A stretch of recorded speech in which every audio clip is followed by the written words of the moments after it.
When it comes to Harry Potter, there are a lot of top 10 theory videos, but most of them are made by companies and, quite frankly, they all kinda suck. Seamus recently made a video explaining how all of these different top 10 videos all contain the same theories and not even good theories. And so today, I decided I'd change that and make a list of my top 10 favorite Harry Potter theories.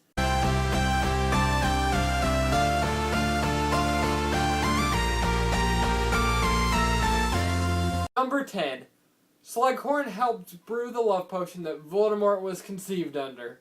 Horace Slughorn is clearly scared of love potions.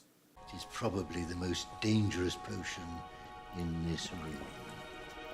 Which is very odd, seeing as there is a very easy cure. So why would he think it's the most dangerous unless he has some previous bad experience with a love potion?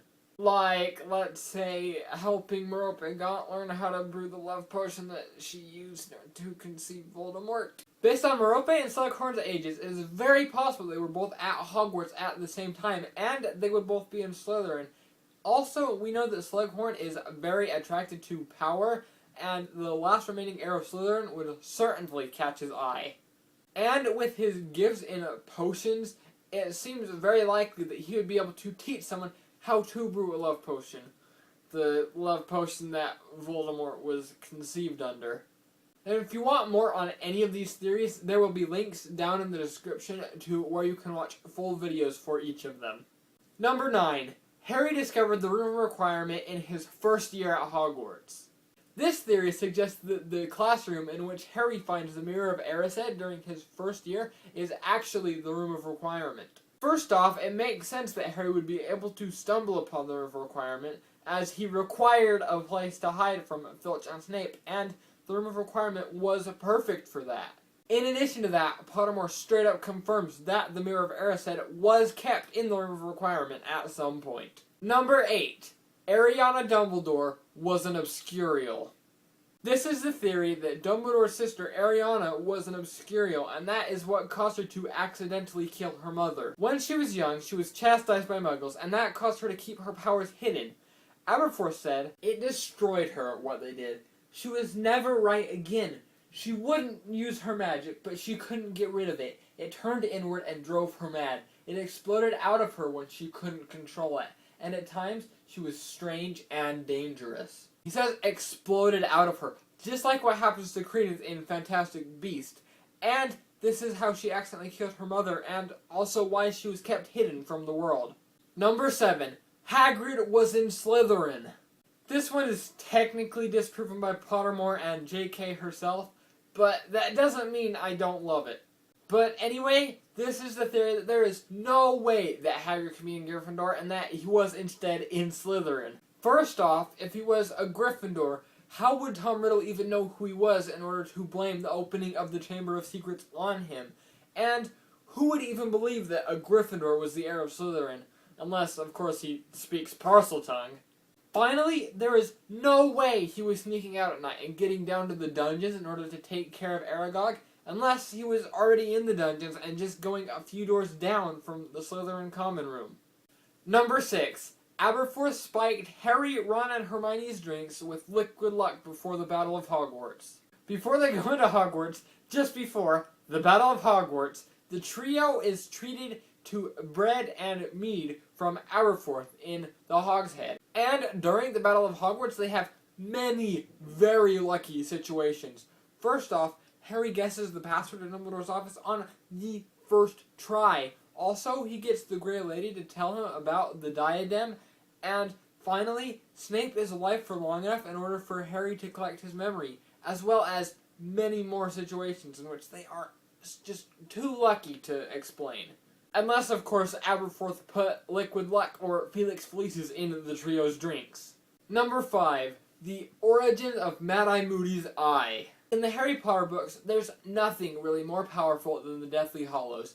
The Elder Wand, the Resurrection Stone, and the Cloak of Invisibility. And that third one in particular is perfect, and nothing can spot you in it, except for, well, Mad-Eye Moody's eye. You may not remember it, but in the 4th book, Mad Eye does see Harry under the invisibility cloak, and then you just forget about it by the time that you find out the invisibility cloak is a Deathly Hallow.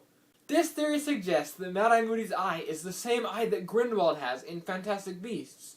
But then, where did he get it? Well, it's actually the eye of the Sisters Grey from Greek mythology, the same eye that Perseus uses to find the 3 items needed to defeat Medusa.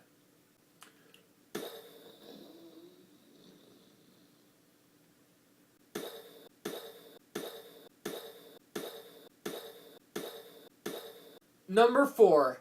How Voldemort will be in Fantastic Beasts. This theory is a little bit different than the other ones on the list, seeing as it's a prediction rather than something about lore from the previous books, but I just enjoy it way too much not to include it.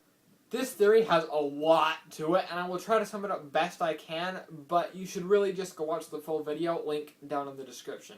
Okay, so the 5 Fantastic Beasts movies are taking place between 1926 and 1945, also during which Tom Riddle is born, goes to Hogwarts, opens the Chamber of Secrets, and murders Moaning Myrtle. And what does he murder her with? A Fantastic Beast. We know Dumbledore is a big part of the Fantastic Beasts series, and at the time he was working at Hogwarts. So the biggest event in the history of Hogwarts makes sense to be included, and with his relationship with Newt, it makes sense that he could even be there too. Don't really know how well I summed that one up, so you should really just go watch Seamus' video. Number 3. Neville is a master of the Elder Wand. In the Deathly Hallows, Harry explains that he was able to defeat Voldemort because he was actually the true master of the Elder Wand, because he disarmed Draco. But I never really liked this explanation, and this theory presents a different one. When Dumbledore was killed, he died willingly, intending for the power of the Elder Wand to be killed with him, but it clearly wasn't, and this theory suggests that since Draco merely disarmed him and Snape actually killed Dumbledore, that the wand chose Snape because it thought that he defeated Dumbledore more than Draco had. Then, when Voldemort kills Snape, he used Nagini to kill him, and since Nagini has 2 souls, her own and Voldemort's, they both become masters of the Elder Wand, thus splitting the ownership in 2. Then Neville kills Nagini and Harry kills Voldemort, making them both masters of the Elder Wand. Number 2. Harry is more Voldemort than Voldemort. Voldemort made 7 Horcruxes, and he had to split his soul in half each time to do so. First is the diary. He splits his soul, putting 50% into the diary and keeping 50% himself. He then does this 4 more times with the ring, cup, locket, and diadem, putting 25, 12.5, 6.25, and 3.15% of his soul into each of them, respectively. Years later, he attempts to kill a baby Harry Potter, but we know the spell rebounded and killed him instead, and thus making Harry a Horcrux, with 1.5625% of Voldemort's soul in Harry. Finally, Voldemort turns Nagini into a Horcrux, leaving him with just 0.78% of his original soul. Thus, from years 4 through 7, with Harry having 1.5625% of Voldemort's soul in him, and Voldemort only having 0.78% of his soul, Harry is twice as much Voldemort as Voldemort. And finally, number 1, Ronbledor. This is the theory that Dumbledore is a time-traveling Ron Weasley, and I flippin' love this theory. Kidding, that was a joke. I don't like this. No. Okay, for reals. Number 1, Dumbledore created a Horcrux. This one has also semi-been disproven by J.K. Rowling, only, it upsets her. That doesn't mean it's definitely wrong. She didn't say no after all. This is still definitely the best Harry Potter theory out there.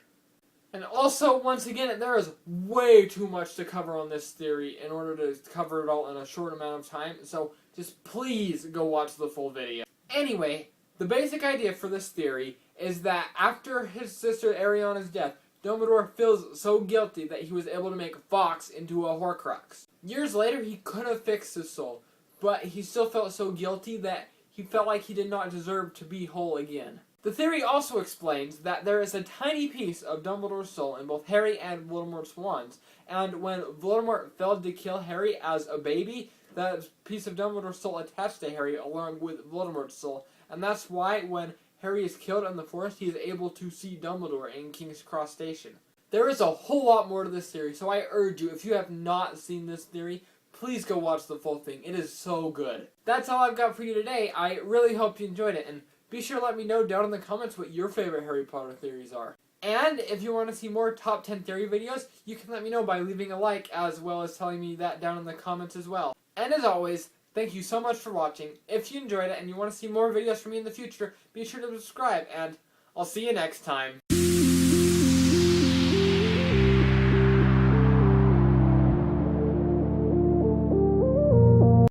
First off, it makes sense that Harry would be able to stumble upon the requirement, as he was in requirement of a place to hide from Snape and Slughorn. Slughorn?